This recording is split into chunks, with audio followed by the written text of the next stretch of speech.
Sobrang advance ni Ja Morant, tiningnan muna si LaMelo Ball bago nag-showtime. Anthony Edwards versus Kyrie Irving. Simulang-simula ng laban ng gulat kagad itong si Ja Morant, mga idol. Sino ba naman ang hindi maa-amaze nang matrack niya ang lob pass na to ni Nick Smith Jr. At sa fast break, nakakapag-assist pa si Ja Morant sa 3-pointer na to, corner ni Jalen Wells. Battle of two young faces of the NBA, LaMelo Ball versus Ja Morant. Ultra aggressive itong Memphis superstar Ja Morant to Zach Edey alley-oop lob pass. Sasagot naman kagad itong si LaMelo Ball, high arcing layup para hindi maabot ng 7-footer rookie. Ganon din naman ang ginawa ni Ja Morant sa play na to, high arcing shot para hindi naman maabot ni Mark Williams. Double digit ang lamang ng Memphis Grizzlies sa visiting team, 38-25. Si Jaren Jackson nga palang pinangalan ng Defensive Player of the Month sa West. Well, second quarter mga idol, another Ja Morant steal. In fast break na naman sana ng Charlotte Hornets. Napa-take over ang 3-point specialist ng Memphis Grizzlies na si Luke Kennard na nagtala lang naman ng 6 out of 8 3-pointers. That's 18 points mga idol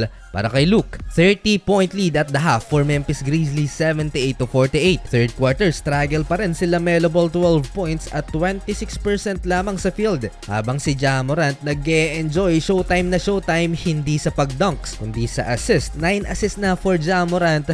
Between the legs, no look pass pang ginawa niya sa 3-pointer na to ni Jay Huff.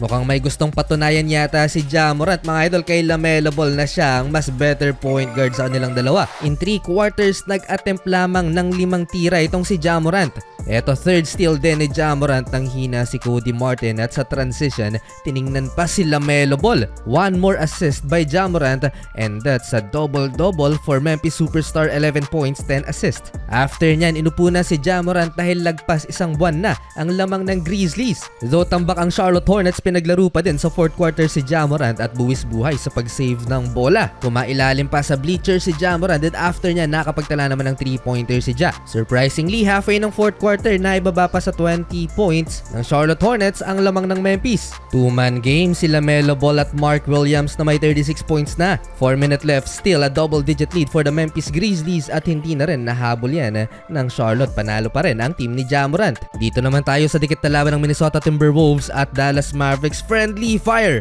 Nahagip ng kamay ni Julius Randle si Anthony Edwards, bagsak si Ant-Man. Parehong 8 points ang dalawang superstar ng magkalabang team sa first half.